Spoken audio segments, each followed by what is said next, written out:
Boa noite, meus irmãos, graça e paz. Convido você a abrir a sua Bíblia em Isaías, capítulo 55. Isaías, capítulo 55.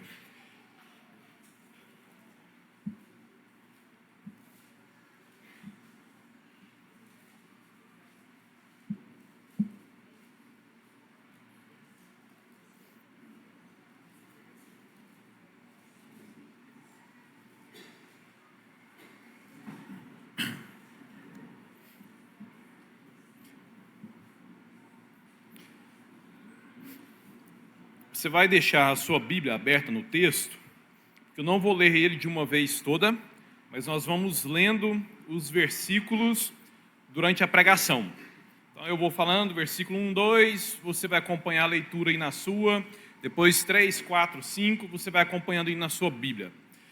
Se você encontrou, feche seus olhos, ore ao Senhor, peça a Deus para falar com você através de Isaías, capítulo 55 e dos outros textos de apoio. Oremos.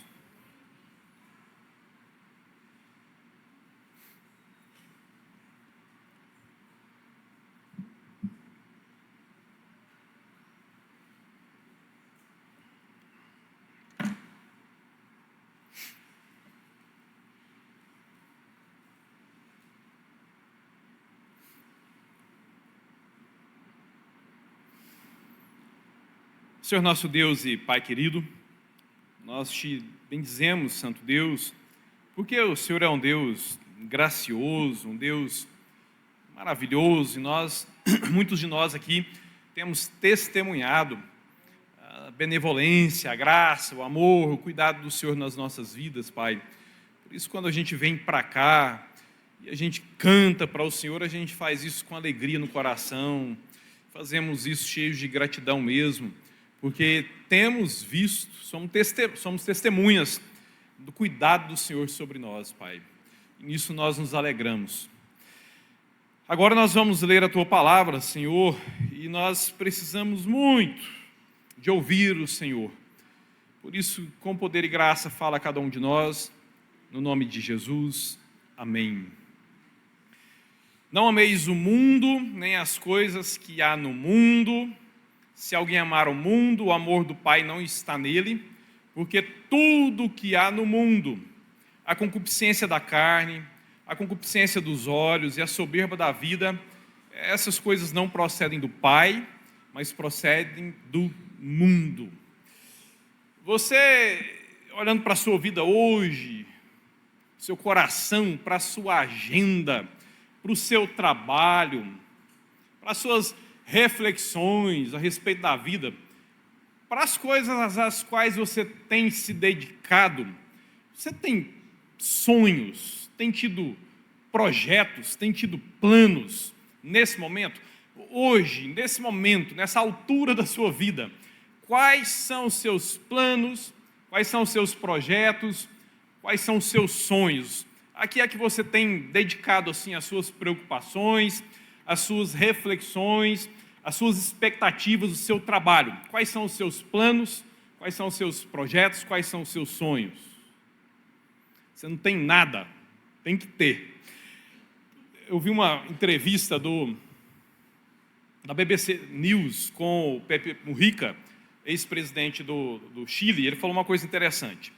Se você não tiver sonhos, projetos, planos, a sociedade vai planejar para você e você vai passar o resto da sua vida pagando contas. Então é muito perigoso você viver sem sonhos, viver sem projetos. Você vai ser uma pessoa que paga contas, que empurra a vida com a barriga e que vai absorvendo o que as outras pessoas ao seu redor planejam e sonham para você. Então nós precisamos sim ter sonhos, precisamos ter planos, e eu creio que a maioria de vocês aqui tem, eu também tenho os meus. Aí a outra pergunta, tão importante quanto: os seus sonhos, seus planos, os seus projetos, eles estão relacionados com o quê? Estão relacionados com o quê? Para que é que você tem sonhado? Para o que é que você tem projetado? Suas expectativas futuras estão voltadas para o quê?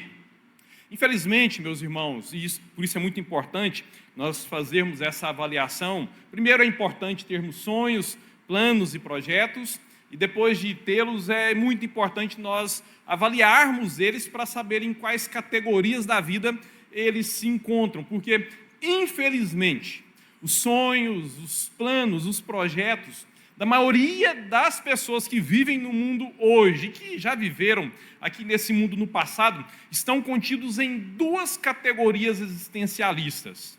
E foi o próprio Senhor Jesus quem afirmou isso no primeiro texto que eu li, que eu não contei para vocês.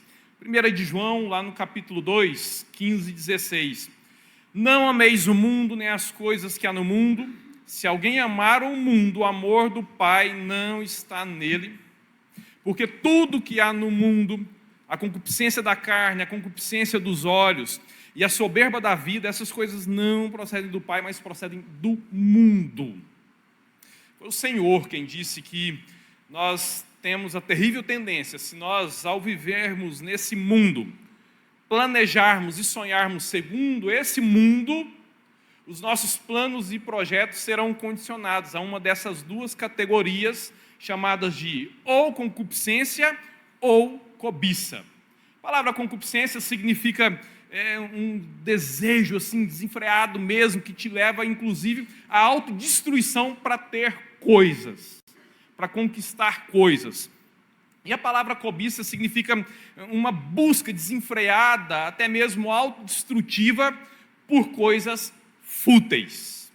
Então, segundo a palavra do nosso Senhor, as pessoas que vivem segundo o curso desse mundo e que têm sonhos e que têm projetos, os seus sonhos, os seus projetos estão ou relacionados a ter coisas ou relacionados a pessoa ser alguma coisa.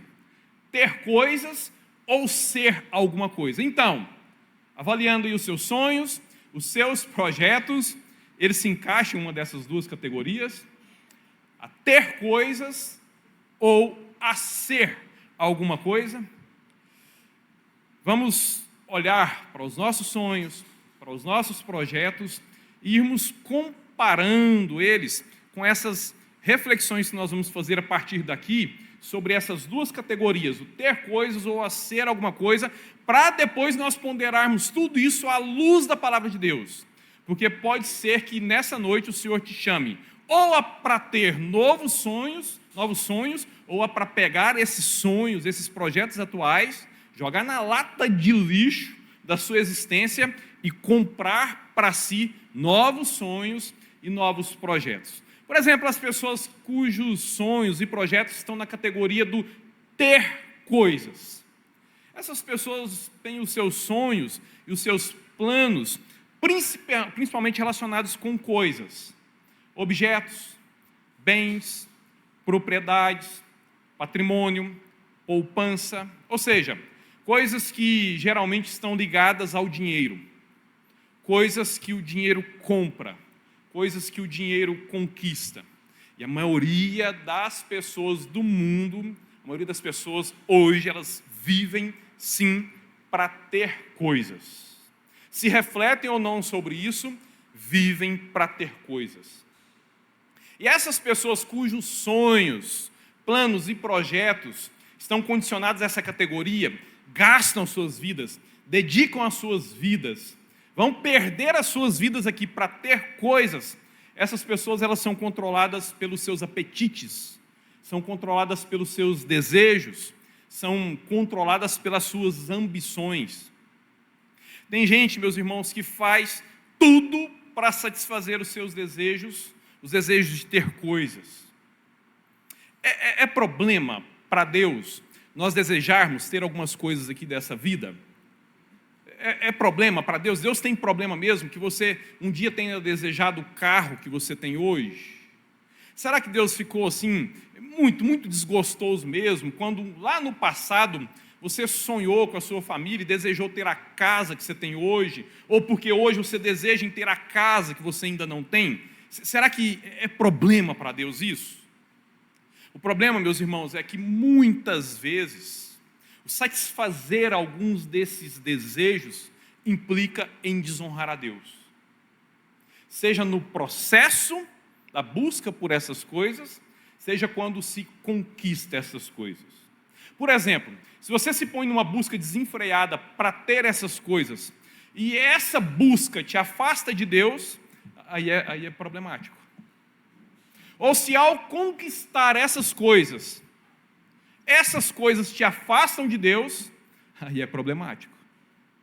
Agora, se a busca por essas coisas não te afasta de Deus, não te atrapalha de servir o Senhor, não te impedem de se dedicar à sua família, e depois, quando você vier a conquistar, essas coisas também não vão te afastar de Deus, não vão atrapalhar você no seu relacionamento com a sua família, não é problema. Então depende muito como nós buscamos essas coisas e como nós lidamos com elas quando nós as alcançamos.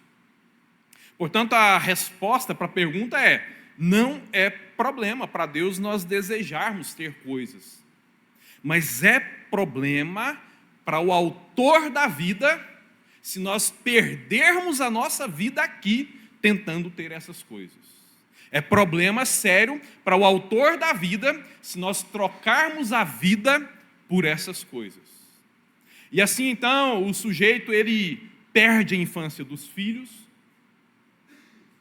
e ele justifica a perda da infância dos filhos, dizendo que eu não quero que falte para os meus filhos aquilo que eu não tive, mas falta a presença, que é o maior presente de Deus para um filho, seus pais. Eu não quero que o meu filho tenha falta de nada, mas falta o pai, falta a mãe, falta o principal. Alguns pais, meus irmãos, inclusive entre nós, e nós, em alguns momentos das nossas vidas, falamos assim para os nossos filhos, quando eles desejam a nossa presença, quando eles desejam a nossa companhia. A gente não fala isso com palavras, mas nós declaramos isso com as nossas atitudes. Meu filho, quando você fica doente, eu pago o hospital, eu compro o remédio. Meu filho, a geladeira está cheia, o armário está cheio. Eu me esforço para você ter a melhor educação que está ao meu alcance.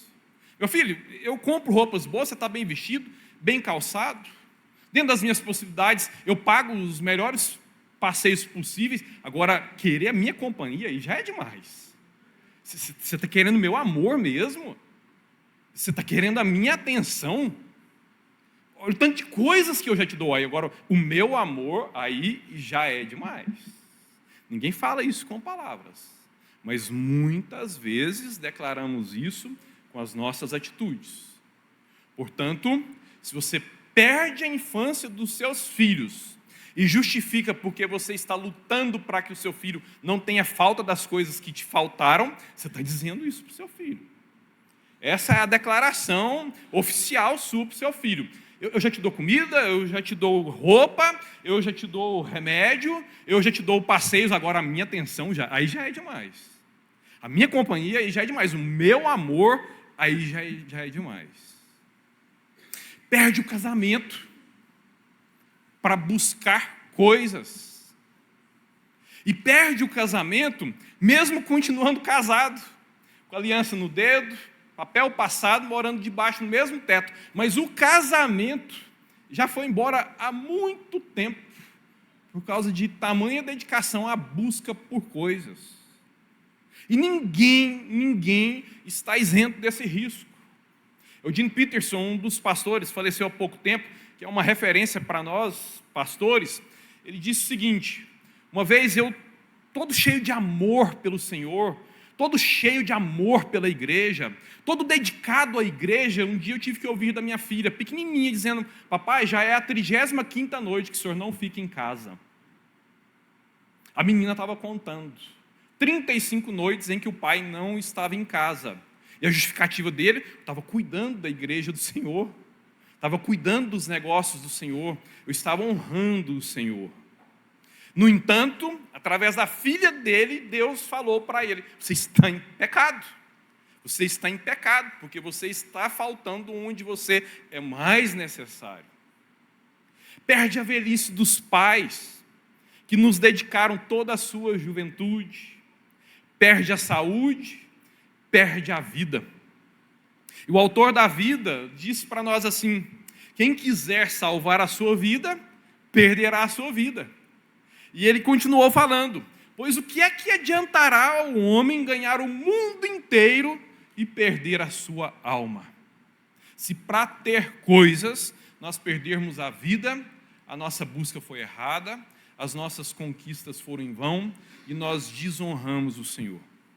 E para as pessoas que vivem as suas vidas tendo como planos, projetos, os principais planos e projetos, a busca por coisas, Eclesiastes 6,7 declara a falência desse tipo de sonho, declara a falência desse tipo de propósito, declara a falência desse tipo de vida.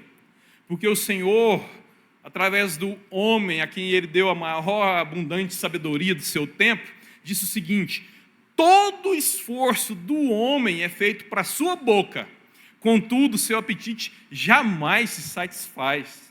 Essa pessoa a que dedica a sua vida para conquistar coisas, para ter coisas, essas pessoas elas nunca se satisfarão, segundo a palavra do Senhor. Essas pessoas viverão frustradas e, o pior, morrerão frustradas. Por isso, esse estilo de vida em que nós dedicamos os nossos maiores sonhos e projetos a ter coisas é um estilo de vida fadado à morte fracassada. Agora, o ser alguma coisa, a busca por o ser alguma coisa, essas pessoas, elas são as pessoas que movem a vida por projetos de poder, por projetos de autoridade. São pessoas que movem as suas vidas para, de alguma forma, serem reconhecidas no trabalho, na família, na sociedade. Pessoas que dedicam as suas vidas a conquistar algum status social, algum status profissional. Pessoas que se movem mesmo e que se degladeiam com a vida e com as suas próprias capacidades, com a sua própria saúde até, para alcançar elogios. E aí, hoje, o que está em voga é atualíssimo. São pessoas que muitas vezes trocam quase tudo. Trocam a paz, trocam a honra, trocam relacionamentos por views, por cliques, por likes. Essa pessoa, ela se vê no centro do palco da vida, e o problema é que não é apenas no centro do palco da sua própria vida. Ela se vê no centro do palco das vidas das pessoas ao seu redor, porque tudo deve girar ao redor dela, tudo tem que lhe agradar, ela deve ser servida, e o servir não entra no cardápio das dedicações dela. Ela não pode ser contrariada de jeito nenhum. Muitas, meus irmãos, muitas dessas pessoas, para se realizarem ou para alcançarem esses patamares, elas estão dispostas, inclusive, a destruir outras pessoas, a destruir outros projetos e, consequentemente, inevitavelmente, elas destroem a sua própria humanidade. Pessoas assim, elas são governadas pelo ego e elas cultuam a si mesmas. Elas são o seu próprio Deus. E, geralmente, quem é movido assim pelo desejo do ser alguma coisa, porque elas são o seu próprio ídolo, elas entram em disputa contra o próprio Deus Todo-Poderoso. E aí o Senhor, mais uma vez, anunciou a ruína desses também. Porque Ele disse: quem a si mesmo se exalta, será humilhado. É o próprio Senhor quem se encarrega para humilhar aqueles que a si mesmo se exaltam, aqueles que a si mesmo se colocam no centro do palco das suas vidas e das vidas dos outros, os que se acham importantes demais. Quem se exalta será humilhado. Então, avaliando os seus sonhos, os seus projetos, eles se encaixam em uma dessas duas categorias, o ter coisas ou o ser alguma coisa. Meus irmãos, com as nossas Bíblias abertas, Isaías 55 é um lindo convite de Deus para que quem já tem planos, para que quem já tem sonhos, possamos então avaliar, e ajustarmos os nossos planos e os nossos sonhos aos planos e aos sonhos de Deus para nós. E ao mesmo tempo também, Isaías 55 é um lindo convite de Deus para aqueles que estão sem planos no momento, para aqueles que estão sem sonhos no momento, para aqueles que estão vivendo assim uma vida sem graça, sem projetos, sem propósitos, para que entrem então nos planos e nos sonhos do Senhor. Isaías 55, versículos 1 e 2.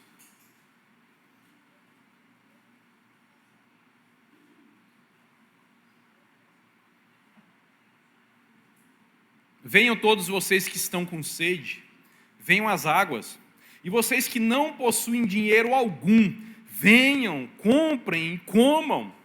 Venham, comprem vinho e leite, sem dinheiro e sem custo.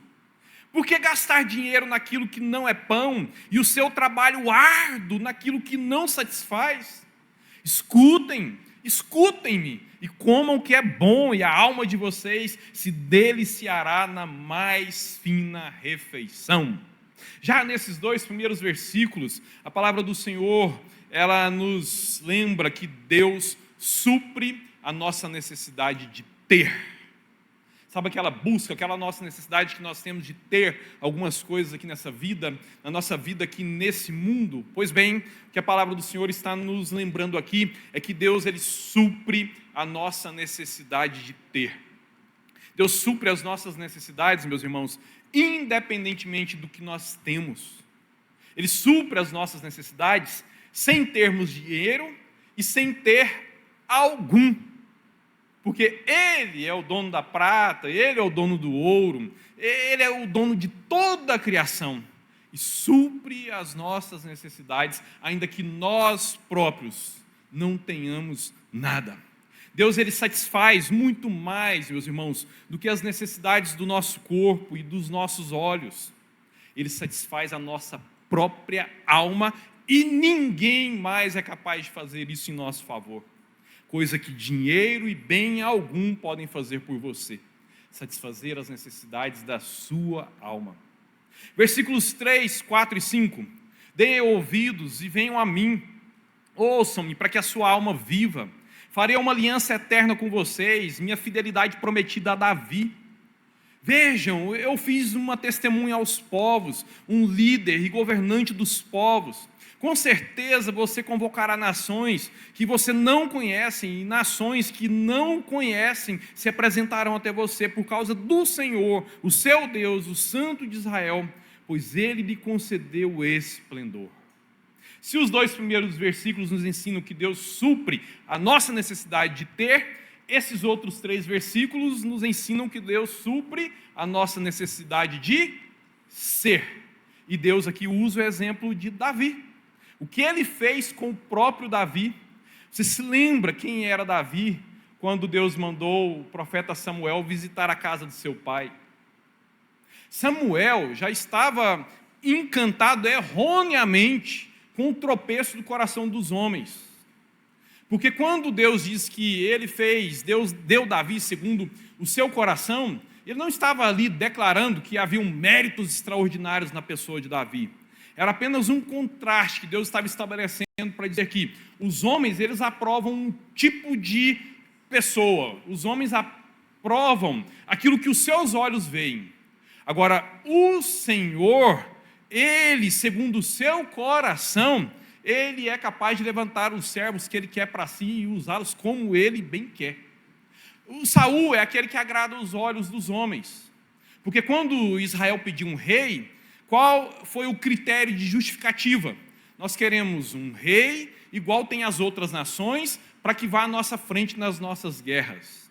Isso implicava em um rei com boa aparência, um rei com porte físico, um rei capaz de empunhar uma grande espada, envergar um arco para atingir flechas a longa distância e arremessar dardos pesados contra o inimigo.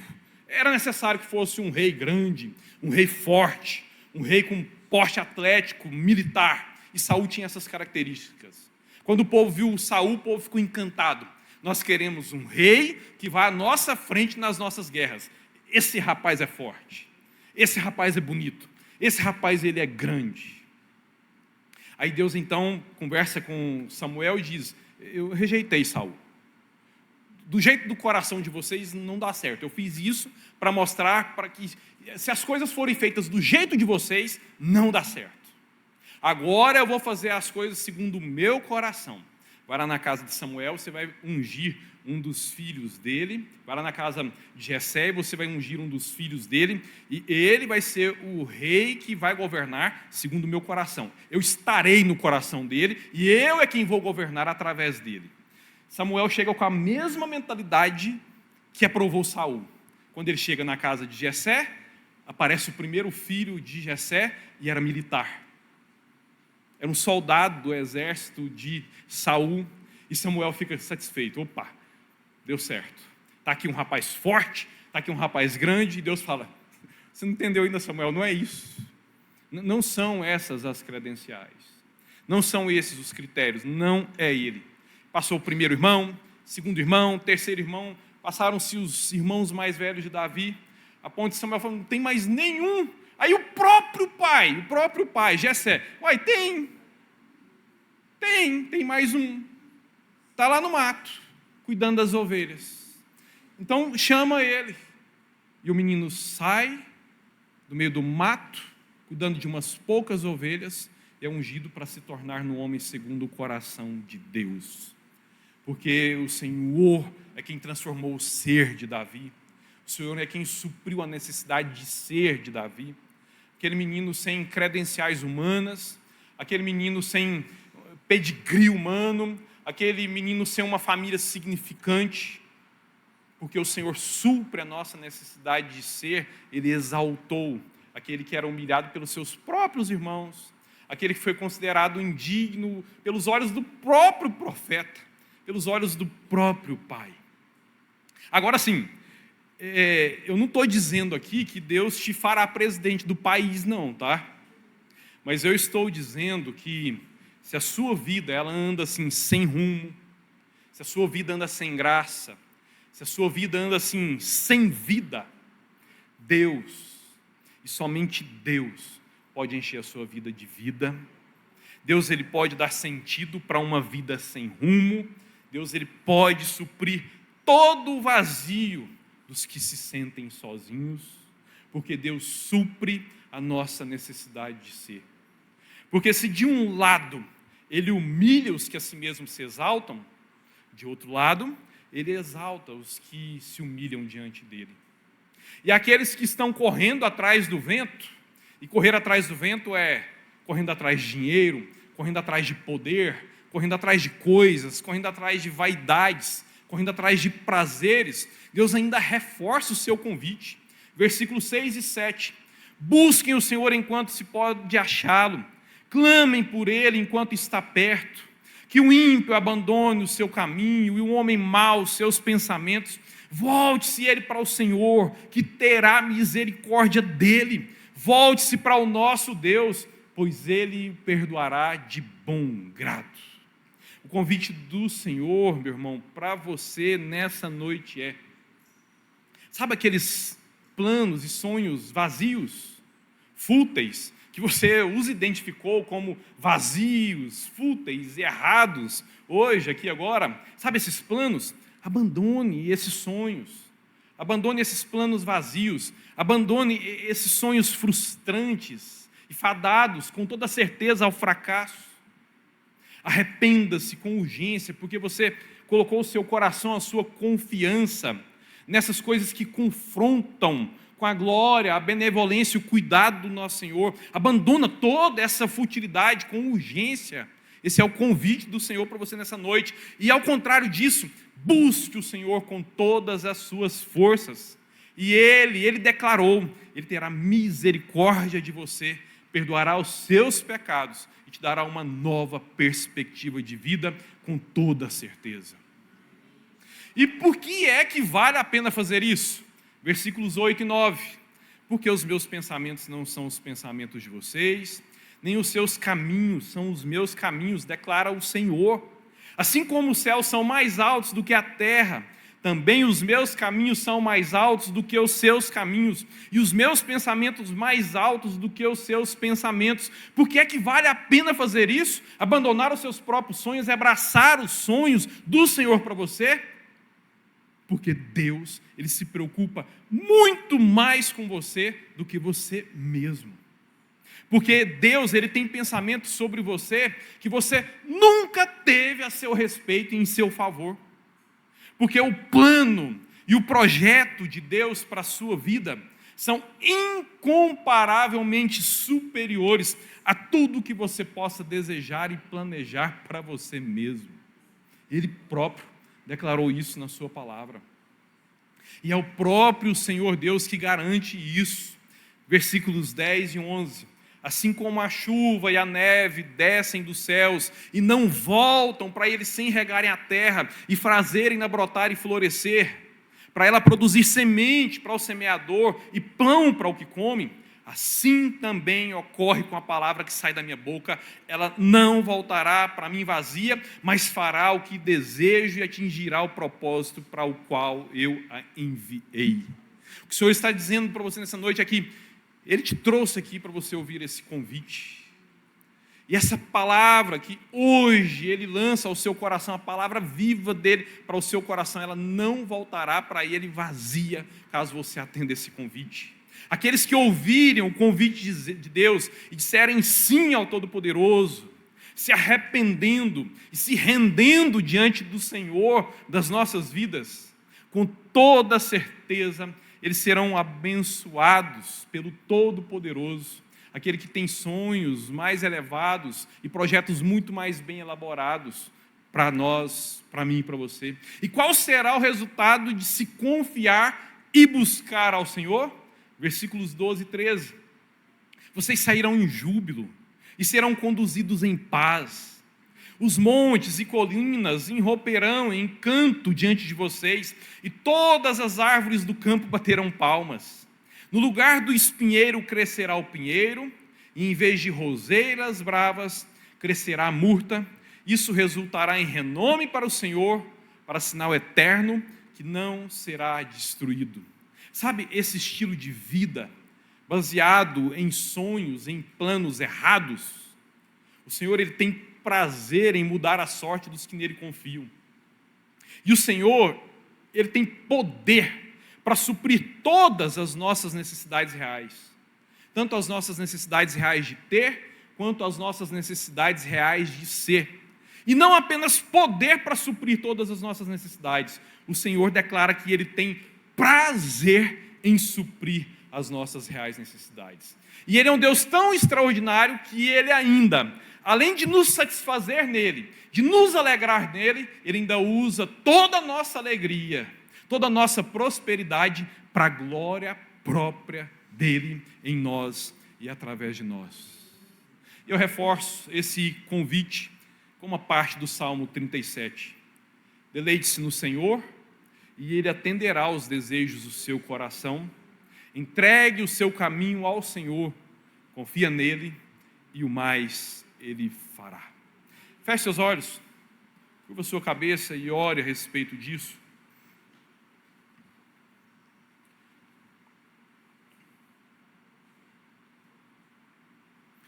Pense com toda a sinceridade, o que é que eu mais tenho almejado nessa vida? A que eu mais tenho me dedicado nessa vida? O que é que eu mais tenho buscado nessa vida? As minhas energias, os meus planos, os meus projetos estão mais voltados para o quê? Eu tenho sacrificado a vida por causa de coisas?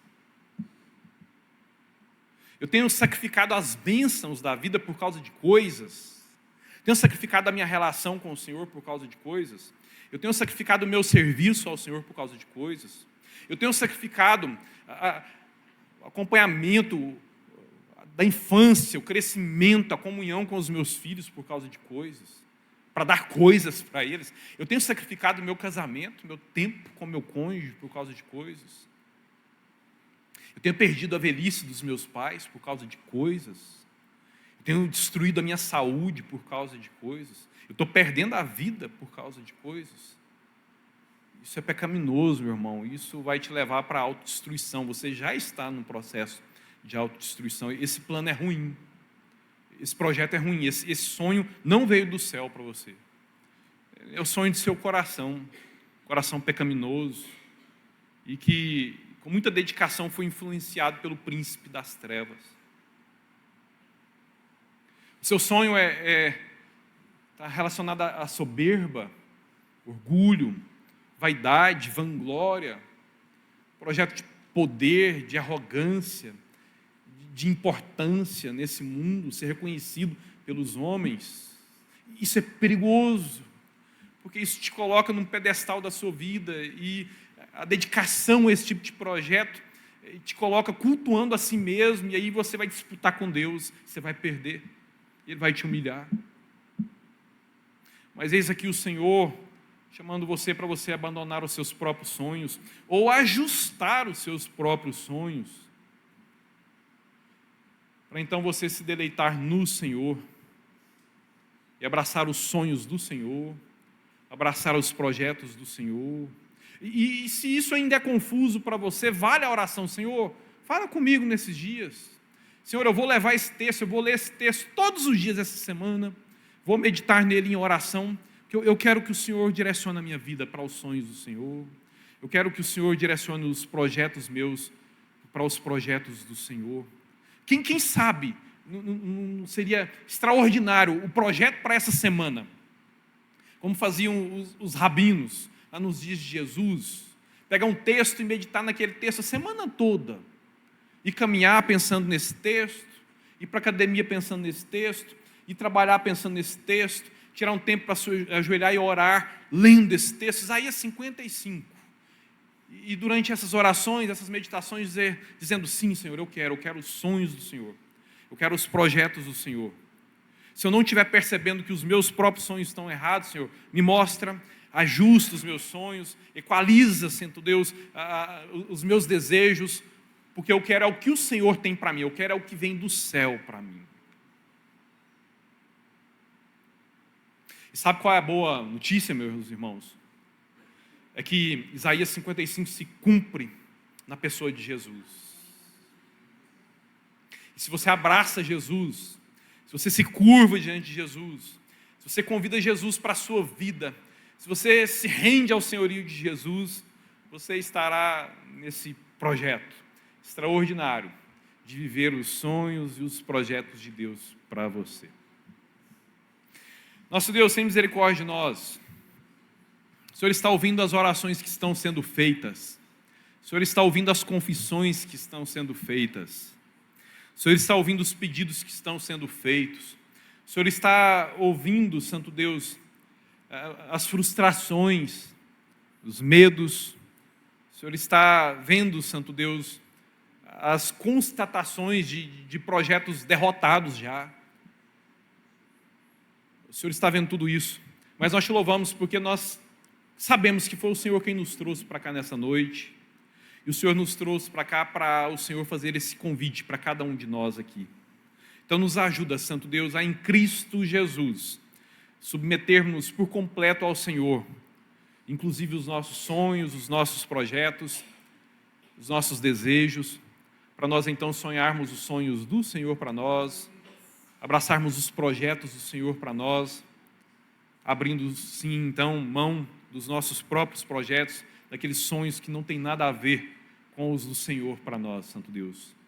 Abençoe-nos, cada um de nós assim, e continue nos abençoando nessa perspectiva ao longo dos próximos dias, e molda, Santo Deus, os nossos planos, molda os nossos sonhos aos do Senhor, em o nome santo do Senhor Jesus. Amém.